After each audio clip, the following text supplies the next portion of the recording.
All right, guys, everyone, we're back.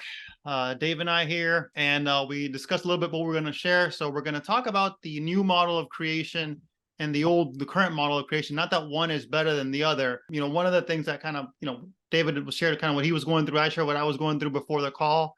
And one of the things I wanted to just share with the group is I used to think that one model of creation was like an old model and then one was new. And like this idea that they were separate and that one is like the bad way of creating, one is a good way. And what I've realized through like meditation has been, and just sitting with it, that it's not good or bad. One necessity drives the other. So in the old model of creation, let's just call it that. We can call it whatever you want, but in the old model, out of that suffering and pain or lack of fulfillment or lack of separation, whatever it is that's going on in that old model, that pain usually drives the new model. So in essence, one drives the other. They're not separate. It's just two separate models, but ultimately one then sends you the other direction. She's like, I'm missing something here. There's something not fulfilling here. It's interesting, yeah, because you think about creating from a place of matter, right? And then you think about creating from a place of kind of, the metaphysical, the quantum field, like creating with your mind. But it's all really the same thing. And we were just talking about this because people think there's like this physical 3D world and then there's energy or the space in between, which is, as we know now, scientifically energy. But the truth of the matter is it's all energy, right? It's just matter is vibrating at a low enough frequency that it's became solid and we can see it. Well, first, it starts by taking responsibility. First, you have to take responsibility and come to that point where you're like, okay, my life's been my own creation. And typically this comes when you're like, you have to accept the fact that there's a bunch of crap in there that you don't like, right? There is a bunch of crap that you are not happy with, and you have to take responsibility for that. You are in the mess you're in because of you.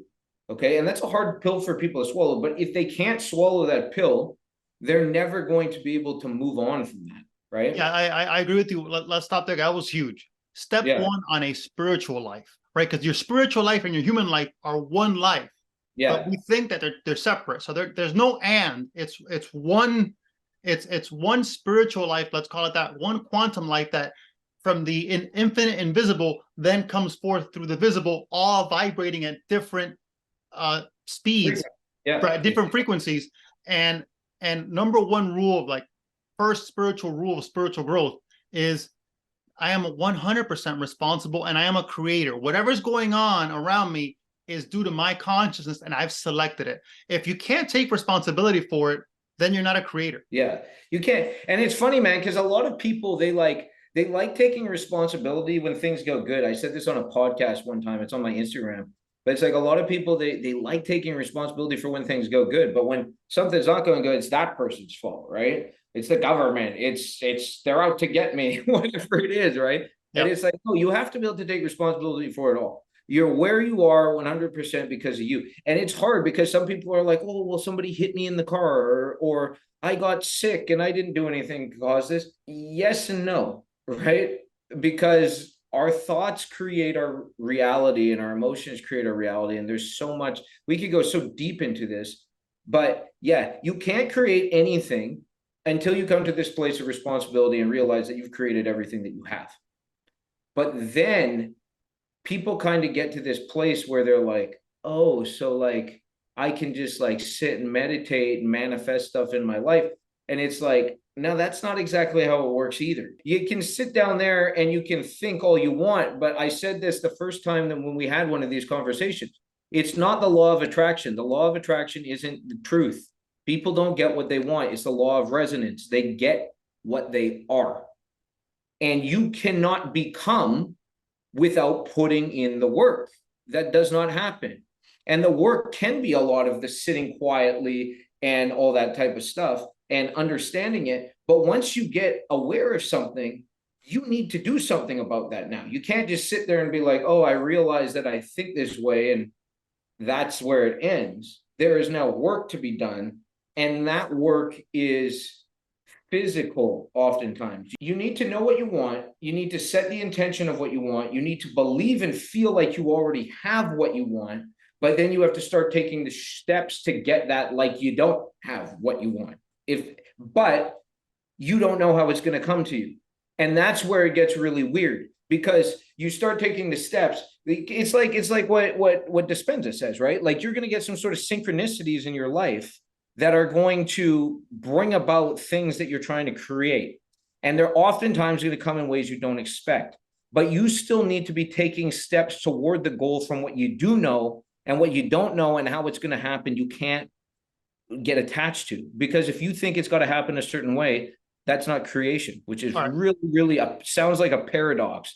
People are going to be listening to this and being like, my mind hurts. Let's back up a second. You said a lot of great stuff there. Let's talk a second about the old model of creation. The old model of creation, which, you know, we'll think of a name for it, but the old model of creation says, I'm a human and I'm in my humanness, and only what's real is what I can see, touch, taste, smell. I live in the world of the senses. I'm matter and matter.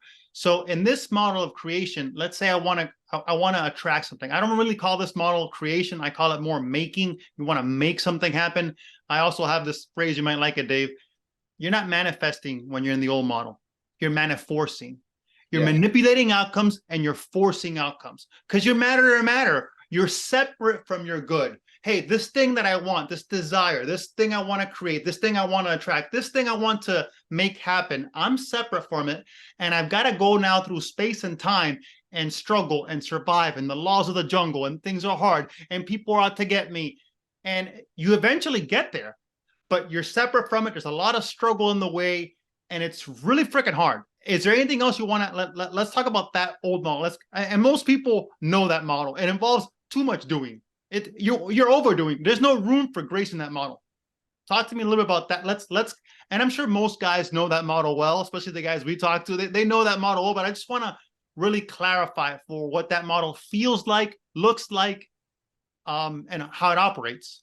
Well, this is what I would say. I would say it's interesting because I don't think there's really anything wrong with the go hard hustle model. What I think is wrong is the mentality behind the model. And what I mean by that is people are going at that model thinking that the thing that they're trying to get, they're attached to the outcome. Sure. They're not attached to the process. Okay. And that's the difference, I think, between creation, the model of creation, and the model of what you're saying. When you're attached to the outcome, it's burdensome to do the work. People get burnt out and all this stuff because they're wanting the outcome. And we're also conditioned in the current world that we live in, we're conditioned that we want things now, because most things are instant nowadays. Most things are. Like, you live in Naples, Florida.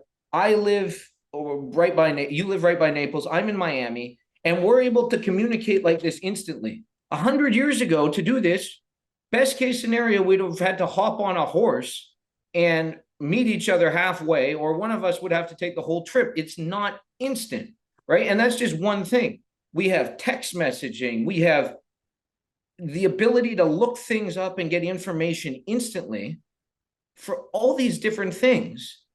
So it's like we're programmed to think that things should be instant. And the truth is, there's some things that aren't instant and will never be. There are things that will never be instant. A good relationship with your spouse will never be instant. You need to work at it. Having a fit, healthy body is not instant. You need to work at it. Being disciplined is not instant. You need to work at it. Building a business, a successful business, is not instant. You need to work at it. So I think that's part of the problem, is that people are going into this and they're so attached to the outcome and they want it instantly, that's what's creating the problems with that method of creation. I see the process a little bit different. We'll get back to that because I wrote that down. When you're attached to outcome, I agree in that model, you're attached to outcome. It's really, Dave, if you're attached to outcome, you know what you want, but you have an idea of how to get it. And you're attached to the idea of how it's going to get and when it should get there and what it should look like. So if you have that in that old model of creation, your matter, you're really operating. Your process is a control-based process. It's a fear-based process. And really, there's no creation. All you're doing is taking the past and recreating that, thinking you're creating a new, but you're not creating a new, because the same being, what you're calling process, I'm calling being. The same being that's done all this stuff in the past is going to go out there and recreate something new, being the same person. No way. It's not going to It's work. not going to happen. It's not going to work. That's why it's like what we've been saying. It's about being. And that's how you can, like, if you can learn to enjoy the process, there's nothing wrong with working hard. You should work hard. I think actually one of the reasons that people have negative self-talk is because sometimes it's true. Sometimes you're like talking shitty to yourself because you freaking need a kick in the butt. You're not taking action, right? And people look at it and they're like, oh, I got this negative self-talk. What do I do? But the problem is that that's actually, there is an alarm signal. It's like, you need to take more action. Most people, it's not that they're taking too much action. It's that they're not taking enough. But they need to learn to take that action from a place of loving the process, being present in it, and just putting their love into their work, right? We talk about frequency a lot, and you are vibrating at a very low frequency if you're attached to the outcome, because that type of creation attached to the outcome and wanting it now is, there's a hierarchy of frequency. I'm reading this book right now. It's in here. It's called Power versus Force. And there's a chart in here that talks about the different frequencies that we vibrate from. And one of them is really low. One of the ones on the low, shame and guilt, are on the very bottom. But one that comes shortly after that is actually the frequency of desire. And it's weird because most people would think, oh, isn't it good for me to desire things? And it's not saying, like, of course you want to desire things, but it's not saying like that. It's saying this. It's talking about desire like this, where you are attached to the outcome and you believe that you should have it now. It's almost like an entitled frequency, and you're vibrating at this low entitlement, and you're never going to enjoy it or get what you want if you're there. And the other thing is, we know the only reason that we want anything as life is because of the feeling it's going to give us. That's it. That feeling, unfortunately, doesn't last very long when you go into that, right? It's like, you think of the greatest thing you've ever done in your life, and you're looking between like 3 days, maybe even as short as 3 hours. On the long end, maybe 3 weeks that you're feeling that juice from. That's it. The weirdest thing too is when you are attached, one, it's a fear-based energy, it's a low vibration energy, right? Because you're separate from it. So and then you're attached to how and when it needs to show up. So there's no room for grace. There's no room for the divine to go in there and help you create magic with it too, right? Everything's going to be a struggle. And then the weirdest thing is, in your being, as you take those actions, which I agree with David, none of them are inspired. None of them are aligned actions. It's going to be hard and grindy, and there's a space for that, right? But not only is it hard and grindy, Dave, because you're attached, the universe isn't with you. Like, now it's just you're just making it harder for yourself. And the weirdest thing, this is what I was going to say, Dave, as I care about, this came to me in meditation, I care about who shows up to what shows up. Who shows up, what shows up, you have influence over, but you can't, you don't have, what you really have, free will and choices on who shows up. And the person that shows up in the matter world, that person is not present. That person is, everything's a means to an end, thinking, unhappy, frustrated, sacrificing, struggling, striving, separate from their good. That person is going to take those kind of actions. Not only get the actions harder, but Dave, when they get that goal, whenever that happens, right? Let's say they go out and they persevere. They're not going to be happy and fulfilled then. No, they're not. You can't have a happy, fulfilled road ending if the whole road was paved with, you know what I mean, with disaster. Yeah, I was talking to someone yesterday, and it was interesting. He was saying it's like you're on this journey, and we just need to remember, like, we're on this journey, and let's be entertained by all the stuff that's happening. Yes. Right? Just be entertained. Be entertained. If you didn't have like, people are always like, I don't want the drama. It's like, no, you actually do, because the drama is the color of life. That's what makes it exciting and interesting. It really does. It's funny because when you start this river of change too, like we were talking last time, you're going to get tested. You got to find out, like, are you serious about this? Or are you just, dabbling in it? And you don't get much if you're dabbling, because guess what's going to happen? You're going to get tested. You're going to come up against that resistance, and you're immediately going to quit. Yes. Or, maybe you'll make it through once, but willpower can't sustain you.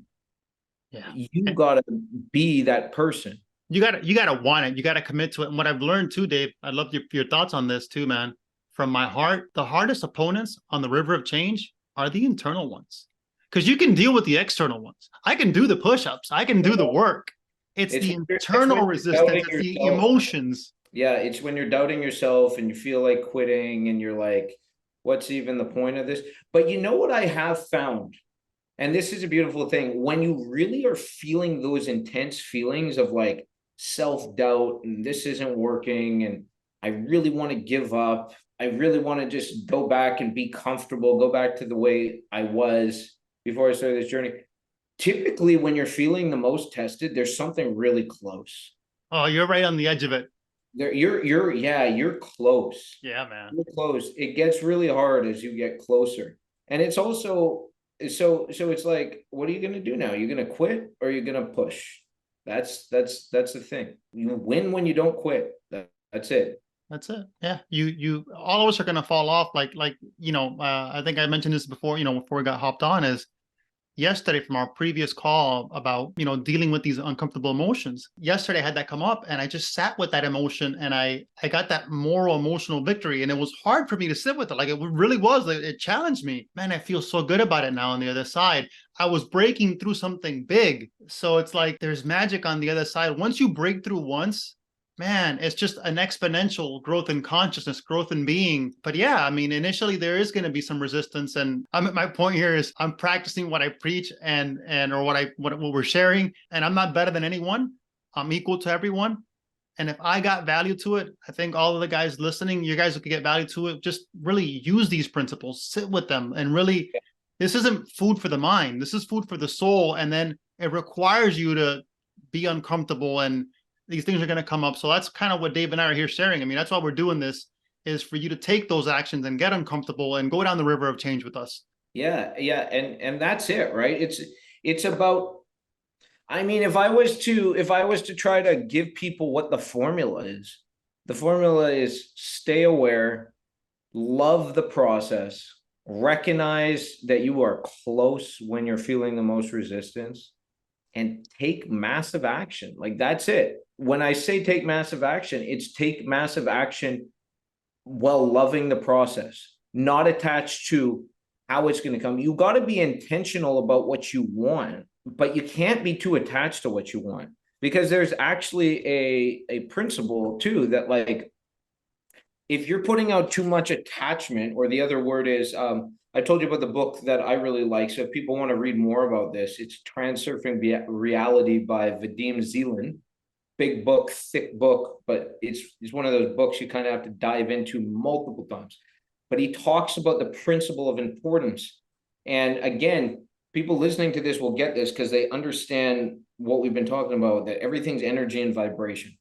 So if you are putting out this ridiculous amount of importance, it actually creates excess potential, which means that you need balancing of that excess potential of energy. And oftentimes the very things that you don't want to have happen are going to end up happening and get in the way of that, because you put all this importance out there and created this excess potential. So you want to be intent on what you want, clear on what you want, feeling like you already have what you want, and then just walking towards it, loving the process, and knowing that you are going to get there, but it's probably not going to be the way you think so. That's the formula, if I was to try to sum it up. Yeah, no, I like the formula. When you said that thing about attachment, kind of what came to me was like a Libra scale. Like when you're attached and you have an outcome, you have a desire you want to create, but now you're attached to it, it shifts the scale. So as the scale goes this way, now to balance it, because the universe seeks balance, it then has to create the other one. So let's talk about the new model of creation, because I've got some things there I wrote down as you were talking. I think the first step in the model of new creation is, again, Dave and I are big fans of meditation. Sit down and really get clear of what it is you want to create, and then what it is you want to feel. And in that meditation, start to envision that and feel that. Feel it in your body. Think about what you want, because your thoughts and your emotions create your reality, right? Yeah. So you can be intentional, and again, not attached. Just know what you want, right? Like having it, think about it, and then what would those feelings feel like? Because you can have those feelings now. And it's interesting because, like, on the physical plane, we like hear with our ears and see with our eyes.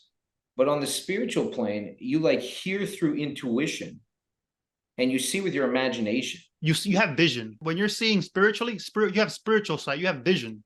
Yeah. So yeah, and it really is though. The imagination is conjuring up what you see, right? Because like if you're sitting there with your eyes closed, there's no physical vision. So you want to be able to get really good at seeing what that vision looks like. What is it? What does it look like? Like colorful. Who's there? What are you feeling? Like you got to have some sort of visual representation of that, almost like a movie in your mind that you can go to and remind yourself, like I have a very clear vision of what I'm trying to create with my business and what it's going to look and feel like when I have that outcome, right? And I don't even mind sharing it, right? I imagine like selling our company one day, and I just have this very, very clear vision. It's such a cool vision. I'm walking on because what I want to do when I sell the company is I want to go on like just a 6 month trip. Just experience different places in the world. I've done it for 10 weeks before, and it was one of the coolest experiences of my life. I want to do it now with my family and my son, right? And I just have this vision of this is the vision that I imagine. I imagine walking onto a private jet and I'm dressed cool, like I'm wearing a nice jacket and stuff like this, and I'm walking on there carrying my duffel bag and just feeling this immense like joy, like I freaking did exactly what I imagined. And I see my family sitting on there, I see my son on there, I see my wife on there, and we're about to go on this amazing trip as a family. And that's the vision that I hold on to, and that's what I want to create. And I'm going to create that by building up a company that I could sell that's going to create this incredible experience for me. So that is the vision that I go to when I'm trying to, anytime that things don't look good or anytime that things are hard. And, again, I don't know how that's going to happen. There's a lot of ways to build up a scale a company, get it to where we want to get to and sell it. And I have a vision, I'm thinking of how it's going to happen, but it could happen a completely different way. But that's the outcome that I have an intention for. And I'm not overly attached to that outcome, meaning that if that doesn't happen for some reason, I'm not going to feel like a failure. I'm not going to feel like, oh my God, like you suck. None of that.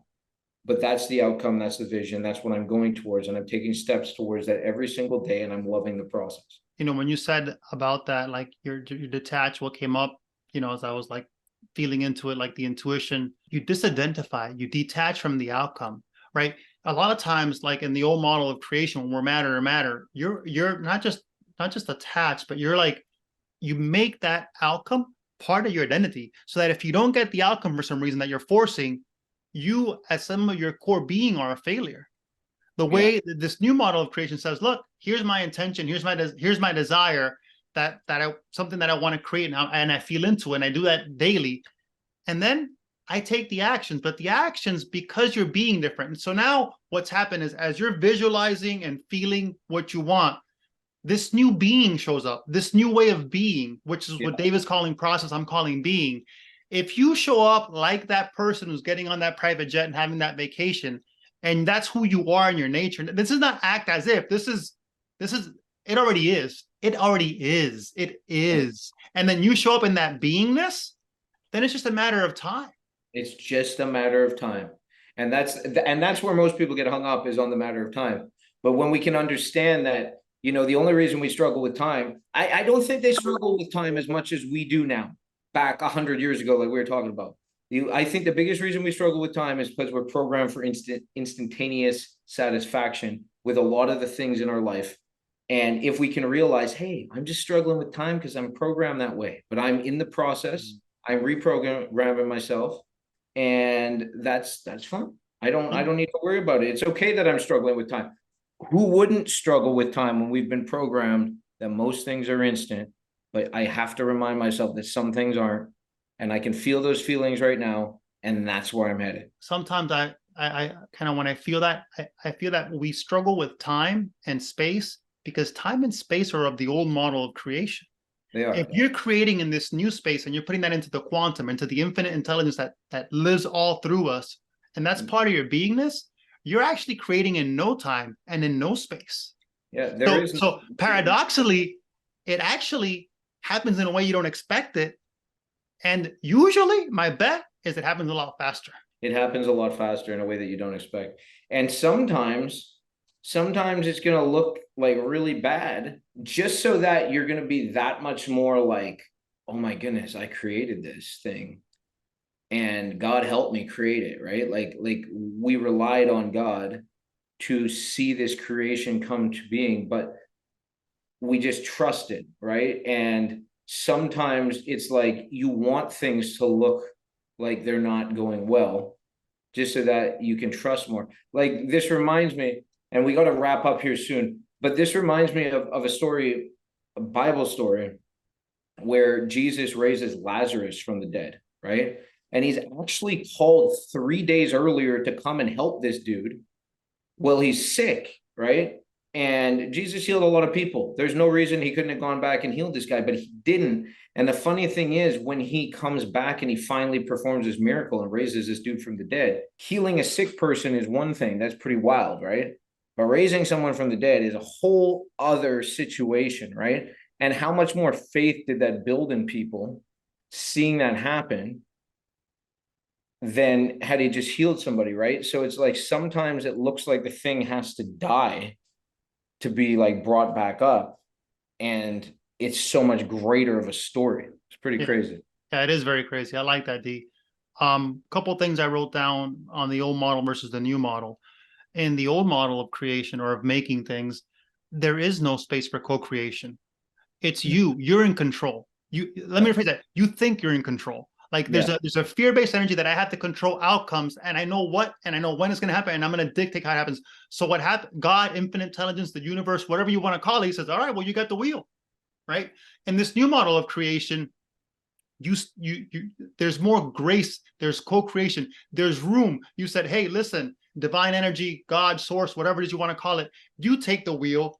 I'm going to serve as co-pilot. Here's what I want to create, and I'm going to surrender. I'm going to give that up to a higher intelligence, a higher mind. I'm going to surrender, and I'm just going to show up to things, but I'm going to show up to things in a whole new way of being and enjoy the process, like you're saying, and feel and imagine and know that I'm already one with this thing I am looking to create. I'm one with it already. And if it shows up differently or shows up better than I expected, great.